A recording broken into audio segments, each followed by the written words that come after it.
आँख पर पट्टी रहे और अक्ल पर ताला रहे, अपने शाहे वक्त का यूं मर्तबा आला रहे। एक नेता को दुनिया में और क्या चाहिए, 4-6 चमचे रहें, माइक रहे और गले में माला रहे। नमस्कार, मैं आकाश आहूजा। दोस्तों, एलपीजी की किल्लत को लेकर आज हमने एक सर्वे किया था अपने फेसबुक पेज पर कि क्या लोगों को गैस मिल पा रही है, नहीं मिल पा रही, और हमने ये भी कहा था कि इसी के परिणाम के आधार पर हम आज एक लाइव करेंगे। तो लगभग 90 कमेंट्स हमें आए हैं। हालांकि हमें उम्मीद और ज़्यादा की थी, लेकिन चलिए 90 में भी अबव 80% कमेंट्स ऐसे हैं जो ये कह रहे हैं कि एलपीजी सिलेंडर उन्हें नहीं मिल पा रहे हैं।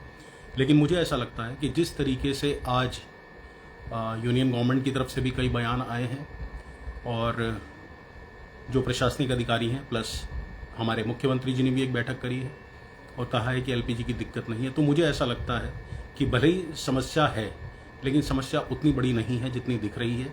अभी एलपीजी की किल्लत मुझे लगता है कि नहीं है। ये सिर्फ होर्डिंग्स जो हो रही हैं, होर्डर्स जो काम कर रहे हैं यानी कालाबाजारी करने वाले, वो केवल लाभ उठाना चाह रहे हैं। मुझे जो सबसे बड़ा दुख है इस पूरे प्रकरण में दोस्तों, तो वो सक्षम लोगों से नहीं है, जो सक्षम हैं और जो उपदेश भी बहुत दे रहे हैं गाहे बगाहे सोशल मीडिया के माध्यम से और अपने फेसबुक पोस्ट के माध्यम से। मुझे दुख उन लोगों का है क्योंकि एक बहुत बड़ी समस्या हमने भी ऑन फील्ड सर्वे किया, जो निकल कर आई है वो ये आई है कि जो गरीब परिवार हैं वो लगभग 200 से लेकर 300 रुपये किलो गैस खरीदने पर मजबूर हैं क्योंकि उनको सिलेंडर उपलब्ध नहीं हो रहे हैं। और सिलेंडर अगर मान लीजिए किसी घर में नहीं भी है और यूजुअली खरीदता था वो, तो अमूमन उसको 100 रुपये किलो पे गैस मिल जाती थी। तो लगभग डबल या ट्रिपल रेट्स पर, यहाँ तक कि मेरे घर में जो बहन जी काम करती हैं, जो बर्तन सफाई करने आती हैं, उनकी भी यही पीड़ा थी। तो हम लोग जिस स्तर पे उनकी मदद कर सकते हैं वो कर रहे हैं और जिन लोगों की जितनों की कर सकते हैं करने का प्रयास करते हैं। हालांकि एलपीजी सिलेंडर उपलब्ध कराने के लिए मुझ पर भी कई फ़ोन आए, लेकिन मैं दुर्भाग्यवश मैं किसी की सहायता नहीं कर पाया क्योंकि ना मैं किसी होर्डर को जानता हूँ कालाबाजारी करने वालों को और ना किसी ब्लैकिए को जानता हूँ।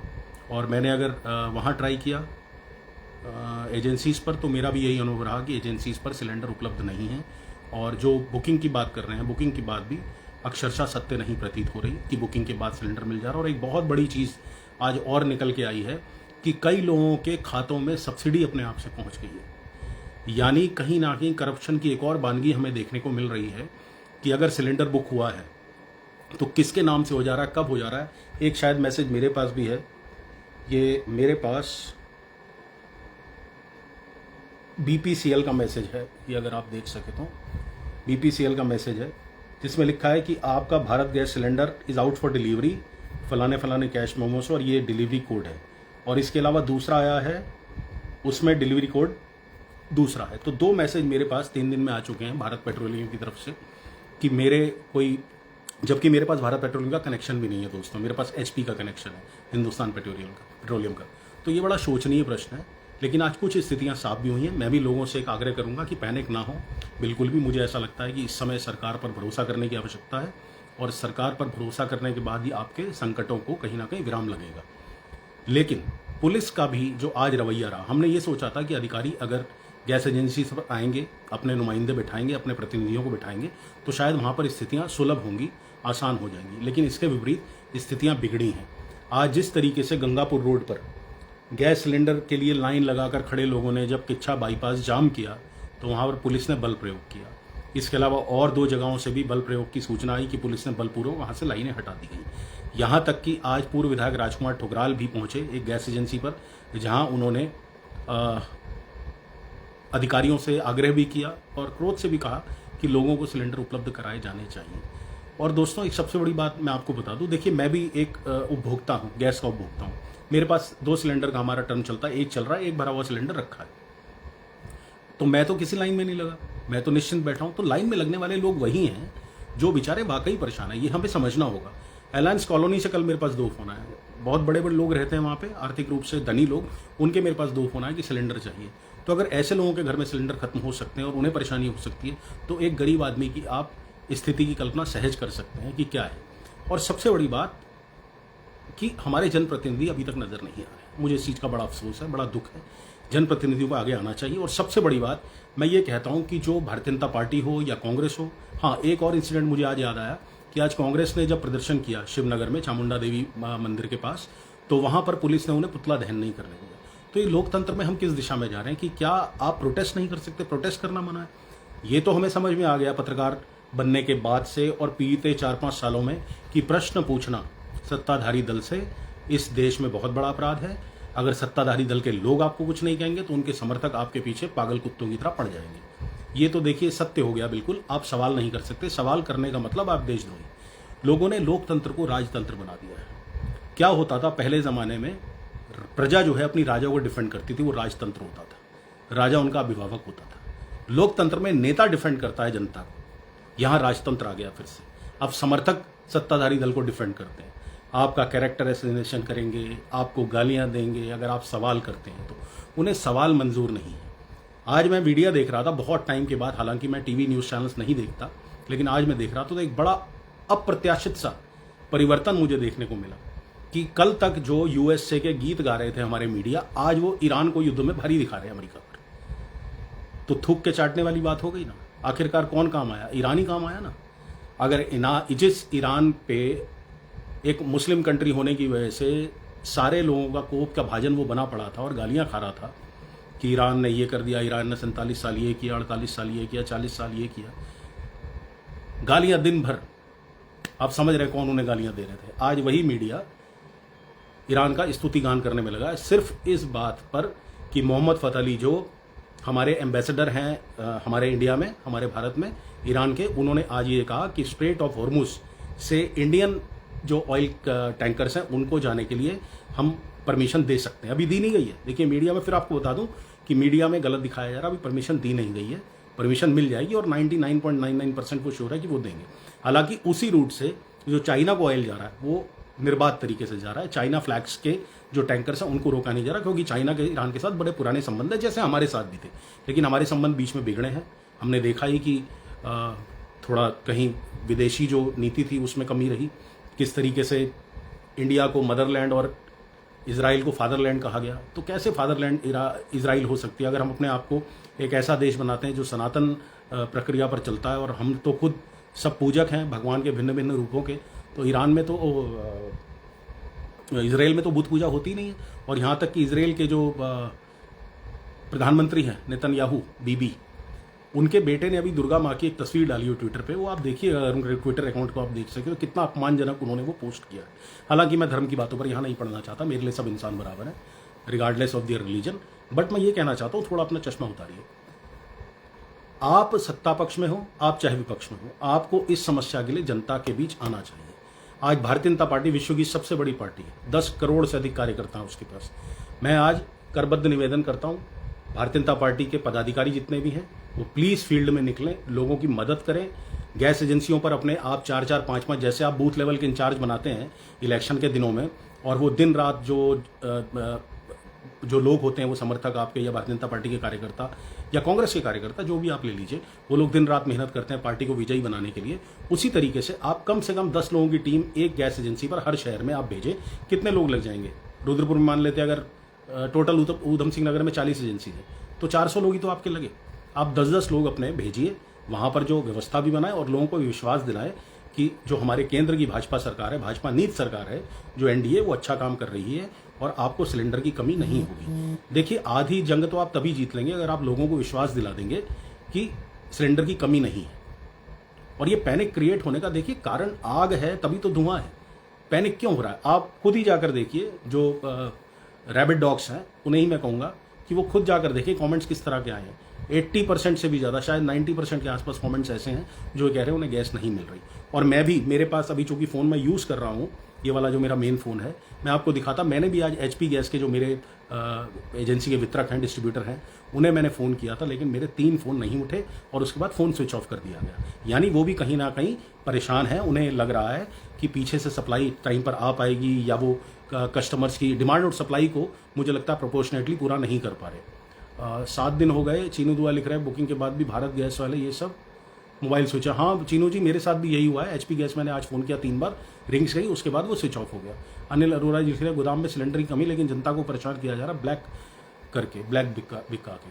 अमित जी यही मैं कहना चाह रहा हूं, ऐसे में भाजपा चूंकि सत्ताधारी दल है और सत्ताधारी दल को एज तो होता है, तो भाजपा के 10-10 कार्यकर्ता, 10-10 क्या 15-15 कार्यकर्ता, मैं तो कहता हूं जाए 20-20 कार्यकर्ता जाएं हर एजेंसी पर और ड्यूटी दें, कम से कम 3 या 4 घंटे की। इलेक्शन में भी ड्यूटी देते ही है ना, आखिरकार इससे भी पार्टी की इज्जत बनेगी, पार्टी को इज्जत मिलेगी, पार्टी को लोगों का समर्थन मिलेगा। अगर आप लोगों की तकलीफ जाके हरते हैं, भाई जनप्रतिनिधि हर जगह तो जा नहीं सकता, मान लीजिए एक शिव अरोड़ा है या विकास शर्मा है, 2 बड़े हम मेन मान लेते हैं, लेकिन जो भाजपा के जिलाध्यक्ष हैं कमल जिंदल, वो एक अपने लेटर पैड पर आदेश जारी कर सकते हैं, एक निर्देश जारी कर सकते हैं कि भाजपा के 20-20 कार्यकर्ता हर एजेंसी पर तैनात रहेंगे।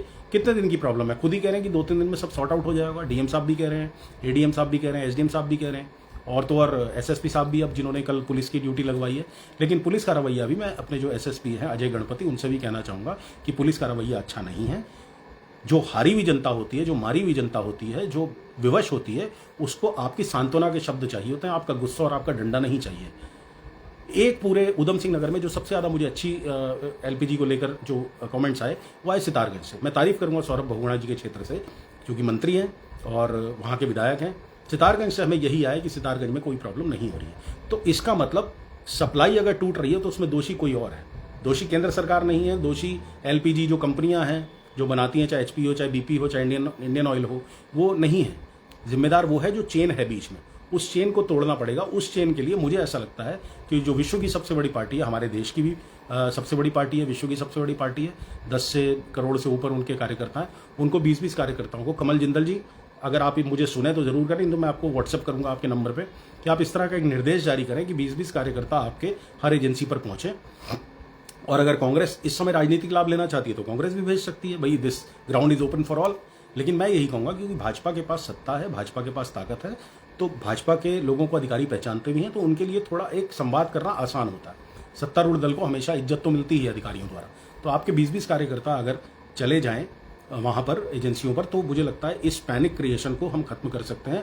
और एक बार बैक टू नॉर्मल स्थितियां हो गई 2-3 दिन में, तो उसके बाद सब चीजें ठीक हो जाएंगी। आपकी बुकिंग, आपकी फ़ोन कॉल्स जो डीलर्स की या डिस्ट्रीब्यूटर्स की है वो काम नहीं कर रहे हैं, या तो वो फ़ोन नहीं उठा रहे हैं, या फ़ोन और साइट्स क्रैश हो रही हैं। सबसे बड़ी बात, साइट्स पे लोड इतना ज़्यादा है, तो ये चीज़ों को रेक्टिफाई करना पड़ेगा, हमें करेक्शन करना पड़ेगा। दिलशाद टनकपुर में बहुत परेशानी है। अच्छा भाई साहब, बलदेव राज जी लिख रहे हैं मेरी ऑनलाइन बुकिंग हुई लेकिन सेंटर अभी तक नहीं पहुंचा, 3 दिन हो गए। बलदेव जी इसी परेशानियों को हम डिस्कस कर रहे हैं और हम अधिकारियों से भी कहेंगे। जितेंद्र पाल भैया सब कह रहे हैं हो कुछ नहीं रहा है। देखिए समस्या यही सबसे बड़ी है कि कुछ नहीं हो रहा और हम सवाल उठा रहे हैं। तो मैंने जैसे पहले शब्द इस्तेमाल किया ना, रैबिट डॉग्स, बिल्कुल ऐसे हम पर पिल जा रहे हैं कि सरकार से सवाल पूछना साला गुनाह हो गया, एक अजीम गुनाह हो गया। मतलब कल्पना करिए आप, मैं शब्द के लिए क्षमा चाहता हूँ, मेरे मुंह से एक शब्द निकल गया ऐसी फ्लो में, उसके लिए क्षमा प्रार्थी हूँ। तो सरकार से सवाल पूछना गुनाह नहीं, सरकार से ही सवाल पूछेंगे तो किससे पूछेंगे? ये राजतंत्र तो है नहीं, लोकतंत्र है। सरकार हमारी सेवा के लिए बनती है, हमारे ही वोटों से चुनकर आती है। Government by the people, for the people, of the people, this is democracy की यही परिभाषा है ना।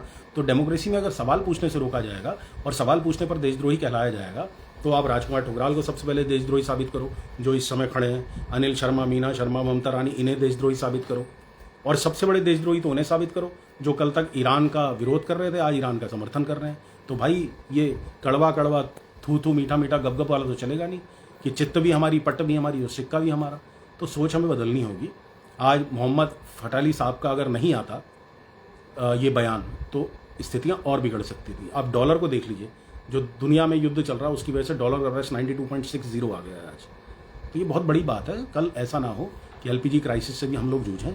तो मेरा यही मानना है कि आप लोग इसमें एक टैक्टिकल काम करें, एक रणनीति बनाएं। उस रणनीति के तहत भाजपा के और कांग्रेस के मिलजुल के भी आप काम कर सकते हैं। देखिए जनता के लिए जब काम करना होता है तो मिलजुल के कर सकते हैं। संकट का समय है, आज संकट बढ़ भी सकता है। नॉर्थ कोरिया ने जापान पर मिसाइल अटैक कर दिया, बैलिस्टिक मिसाइल मारी है, तो अगर ये बढ़ गया तो विश्व युद्ध में बदल सकता है। तो ऐसे में संकट के समय में जो राजनीतिक मतभेद हैं, विचारधाराएं हैं, उनको छोड़ देना चाहिए, मिल के लोगों के लिए काम करना चाहिए।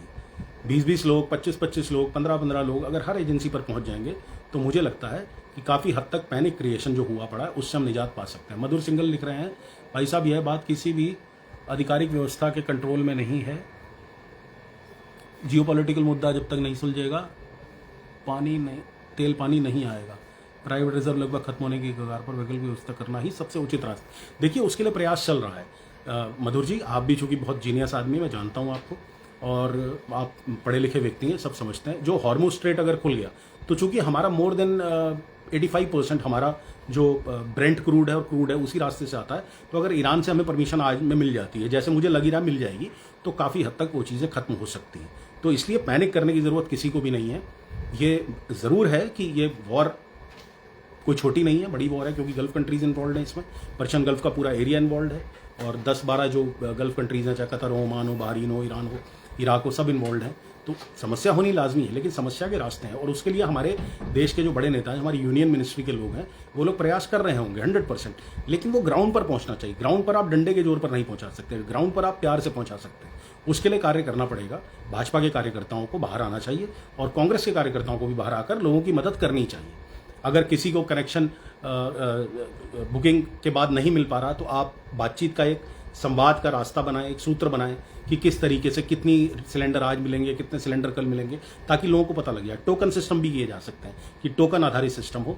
बहुत चीज़ें हैं। भारतीय जनता पार्टी को मैं कुछ समझाऊं तो सूर्य को दिया दिखाने वाली बात है। इतने मैनेजमेंट वाले वो लोग हैं, पूरे देश की सत्ता है उनकी, 21 राज्यों की सरकार है उनके पास, तो मैं उन्हें मैनेजमेंट कहाँ सिखा सकता हूँ। लेकिन मैं एक रिक्वेस्ट कर सकता हूँ कि आप लोग अगर जनता के बीच में उतर कर काम करेंगे तो इस समय आपकी इज्जत बढ़ेगी, और जो प्रश्न कर रहा है उसे प्यार से समझाइए। उसे गाली देकर आपको कोई लाभ नहीं मिलने वाला, उसकी बद्दुआएं ही लगेंगी। आप हर चीज़ में डिफेंड मत करिए, हर चीज़ में डिफेंड मत करिए। डिफेंड करना ठीक नहीं होता। कभी कभी आगे आकर अपनी गलती स्वीकार लेनी चाहिए। जैसे मेरे मुंह से भी निकला था कुछ, मैंने गलती स्वीकार ली तुरंत ही हाथ जोड़कर कि मेरे मुंह से निकल गया, मैं माफ़ी चाहता हूँ उसके लिए। गलती स्वीकारने से कोई छोटा नहीं होता। आप अपनी गलती स्वीकारिए कि मिसमैनेज्ड है आपका प्रशासन, मिसमैनेज्ड है आपके लोग जो आपके एजेंसीज पे काम करते हैं। उसकी मिसमैनेजमेंट ठीक करने के लिए जनप्रतिनिधियों को आगे आना चाहिए। जनप्रतिनिधियों के अलावा जो कांग्रेस के पदाधिकारी हैं, जो कांग्रेस के बीजेपी के जो पदाधिकारी हैं, बीजेपी के जो कार्यकर्ता हैं, उन्हें आगे आना चाहिए। हन्नी सिंह लिख रहे हैं, भैया उत्तराखंड के मंत्री खुद बोल रहे हैं लकड़ी देंगे अगर दिक्कत बढ़ी तो। देखिए, इसमें कहने में कोई बुराई नहीं है। अगर दिक्कत बढ़ भी सकती है। देखिए, ग्लोबल इशू है ये गल्फ कंट्रीज का है, ये इंडिया के हाथ में नहीं है युद्ध रोकना। ये कोई वो नहीं है जैसे टीवी ने पहले चलाया कि वो वॉर रुकवा दी फोन करके, ये वो सिस्टम नहीं है साहब।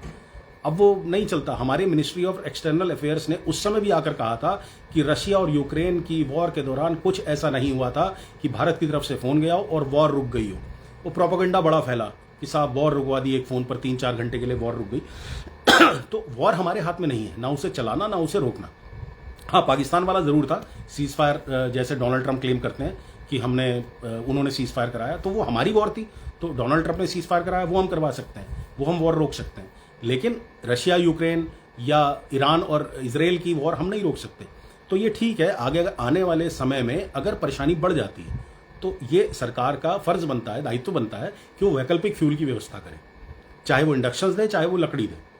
अब इंडक्शन का ही देख लीजिए, मैंने भी खुद इंडक्शन के लिए फ़ोन किया तो वहाँ मुझे पता लगा इंडक्शन खत्म हो चुके हैं, और मैंने सिर्फ प्रिकॉशनरी मेजर पे किया। मुझे इंडक्शन की कोई ज़रूरत नहीं है, अभी सिलेंडर है मेरे पास, और 1 महीने मेरा सिलेंडर चलता है। अगर अभी एक खत्म होते 1 महीने का है मेरे पास, तो मुझे कोई समस्या नहीं है। लेकिन फिर भी मैंने इंडक्शन के लिए प्रयास किया। नरेंद्र देवल जी लिख रहे हैं, भैया जी बहुत परेशानी हो रही है, बच्चों के एग्ज़ाम है। Sir, I am selling on the same boat. मेरे भी बच्चे के एग्ज़ाम है, उसका जॉइंट एंट्रेंस एग्जामिनेशन IIT का भी एग्ज़ाम है आगे अप्रैल और मई में। समझ में आ ही रहा हूँ आपकी समस्या, और हर व्यक्ति समझेगा जो लोअर मिडिल क्लास से, और जो अमीर लोग हैं जो एक बलून बना के बैठे हैं, जिन्हें कोई टेंशन नहीं, जो सिर्फ फेसबुक पर मुंह से गंद निकालने आते हैं, तो उनको तो उनकी चिंता मत कीजिए आप। लेकिन आग्रह करिए अपने जनप्रतिनिधि से, अपने वार्ड मेंबर से कहिए, देखिए परिस्थिति देखिए, हम लोग चीज़ें बदलना चाहते हैं लेकिन हमारे मुंह में आवाज़ नहीं है, जवान नहीं निकालते। एक पार्षद तक से बहस नहीं कर पाता आदमी, एक पार्षद तक से भी अपने हक की बात नहीं कर पाता आदमी, और चाहते हैं आप सब कुछ बदल जाए। ऐसा नहीं बदल सकता। राम मनोहर लोहिया कहते थे ना, जब सड़कें सूनी हो जाती है तो संसद आवारा हो जाती है। तो नेता तब आवारा होता है जब आप उससे सवाल पूछना छोड़ देते हैं। और उन्होंने ऐसे रैबिट डॉग्स छोड़ रखे हैं जो सवाल पूछने पर आपको देशद्रोही भी कहेंगे, आपको पाकिस्तान भेजने की भी बात करेंगे, तो उनसे घबराने की जरूरत नहीं है। ये बौखलाए हुए रैबिट डॉग्स हैं, ये बौखला चुके हैं, इनकी बुद्धि अपनी जगह पर नहीं है। इनसे मत घबराइए, अपने जनप्रतिनिधि से सवाल करिए कि आखिर क्यों हमें ये सुविधा नहीं मिल रही। और अगर जनप्रतिनिधि सही जवाब नहीं देता तो उसको अपनी जो उंगली की ताकत होती है ना इलेक्शन में, वो दिखाइए उसे। लेकिन दिक्कत यही है कि हम लोग 5 साल परेशान रहते हैं, और जब उसके बाद ऐन वक्त पर आता है मौका, तो हम लोग किसी और मुद्दे में उलझ के खटाखट वोट कहीं और कर देते हैं। आकाश भैया जी, वो आपने ईदगाह पर कुछ नहीं बोला। सर, ईदगाह बहुत बड़े लोगों के हाथ में है, मेरे बोलने से कुछ नहीं होने वाला। ईदगाह का मामला कोर्ट का मामला है, उसमें एक वैकल्पिक व्यवस्था ज़रूर की जा सकती है कि डीएम साहब हस्तक्षेप करें और जो मुस्लिम समुदाय है उसको ईद के लिए एक बार जगह तो दिलवाएं, बाकी बात देखा जाएगा पूरे 1 साल में। और वैसे भी उसमें बहुत बड़े बड़े लोग इन्वॉल्व हैं सर। मैं रंगदारी का एक मुकदमा पहले भुगत रहा हूँ झूठा, तो आप समझ सकते मेरी कंडीशन क्या है। तो बस दोस्तों, यही मैं कहने आया था कि समस्या उतनी बड़ी है नहीं जितनी आप समझ रहे हैं। पैनिक मत करिए।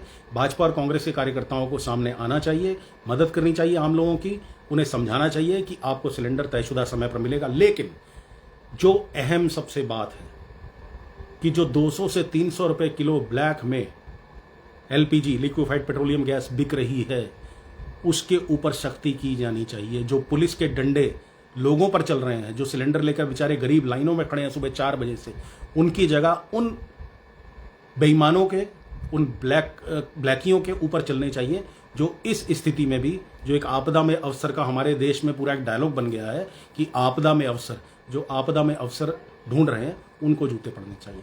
उनको चिन्हित करिए। गरीबों को आपसे सिर्फ प्यार की उम्मीद रहती है, आप उन्हें प्यार से, आप बस्तियों में जाइए ना। मैं भाजपा के भी कार्यकर्ताओं से आह्वान करता हूं, कांग्रेस के कार्यकर्ताओं से भी आह्वान करता हूं कि आप बस्तियों में जाइए और कहीं उन्हें कोई ऐसी दिक्कत नहीं है। जहां दिक्कत हो रही है नोट करिए और टोकन सिस्टम कर दीजिए। अगर एजेंसीज पे ऐसा हो सकता है कि जिसकी बुकिंग है वो आए, दिखाए अपनी बुकिंग का, और टोकन सिस्टम से उसको एक तयशुदा टाइम दे दिया जाए और तयशुदा टाइम पर उसे मिल जाए। फिर से वही बात, मैनेजमेंट में भाजपा को नहीं सिखा सकता। भाजपा पूरे देश में काबिज है, 21 राज्यों में उनकी सरकार है। मैनेजमेंट तो वो जानते हैं, चाणक्य नीति के वो लोग मास्टर हैं। चलती हुई सरकार बदलने का भी मादा रखते हैं वो, तो वो इसलिए उनको तो ज़्यादा नहीं कुछ कह सकता, मैं समझा सकता, सिर्फ रिक्वेस्ट कर सकता हूँ कि आप ऐसा करेंगे तो जनता के बीच में आपकी छवि और अच्छी होगी और मजबूत होगी। तो विदा लेता हूँ दोस्तों, भगवान से यही प्रार्थना करते हुए, बाबा महाकाल से, कि ये स्थितियाँ जल्दी ठीक हों, युद्ध भी रुके। युद्ध किसी भी विवाद का हल नहीं है, इवेंचुअली सबको टेबल टॉक करनी पड़ती है। और प्लीज़ पैनिक मत करिए, सब ठीक है। स्थितियां बस थोड़ी सी बिगड़ी हुई हैं, वो भी उन लोगों की वजह से जो इस आपदा में अवसर ढूंढ रहे हैं। सौरभ राठौर लिख रहे हैं, जो लोग सिडकुल में काम करते हैं और किराए पर रहते हैं उनके लिए क्या व्यवस्था है। सर, मैं यही कहना चाह रहा हूं कि जिन लोगों के पास अपने गैस कनेक्शंस नहीं हैं उनको जो गैस है वो इतनी महंगी नहीं मिलनी चाहिए। ये सुनिश्चित करना होगा हमारी जनप्रतिनिधियों को, सत्तारूढ़ पार्टी के कार्यकर्ताओं को, ये देखना होगा। और इसके लिए घर घर टैपिंग करनी होगी। जैसे घर घर आप वोट मांगने जाते हो ना कि हमारे नेता ने ये किया, हमारे नेता, आप वोट हमें दीजिएगा, ऐसे टीमें बनानी पड़ी। राष्ट्रीय संकट का समय है, ये राष्ट्रीय संकट का समय है। ये संकट कोई छोटा नहीं है। संकट इसलिए कि लोगों में गलतफहमी है। संकट इसलिए नहीं कि हमें एलपीजी की कोई शॉर्टेज है, कोई एलपीजी की शॉर्टेज नहीं है। हमारे पास रिजर्व्स भी पड़े हैं, अभी कोई दिक्कत नहीं है। और मिनिस्ट्री ने, कई यूनियन मिनिस्टर्स ने आज बयान भी जारी किए हैं, हमारे मुख्यमंत्री श्री पुष्कर सिंह धामी जी ने भी बयान जारी किया। तो पैनिक मत करिए, लेकिन ये विश्वास जगाना उन कार्यकर्ताओं की जिम्मेदारी बनती है, चाहे वो भाजपा के हों, कांग्रेस के हों, सपा के हों, बसपा के हों, जो 5 साल बाद इलेक्शन में वोट मांगने हर घर जाते हैं ना समय देखते हैं, ना कुछ घर वोट मांगने जाते हैं। आज चले जाइए एक बार फिर से चले जाइए। तो दोस्तों, विदा लेता हूँ आपसे। कमेंट करिएगा अगर कुछ आप चाहते हैं खास जिस पर मैं कवरेज करूँ तो मैं अवश्य करूँगा। ईदगाह वाला मामला मैंने बता ही दिया, उसके अलावा कुछ बताइएगा। तो मिलता हूँ आपसे। भारत माता की जय।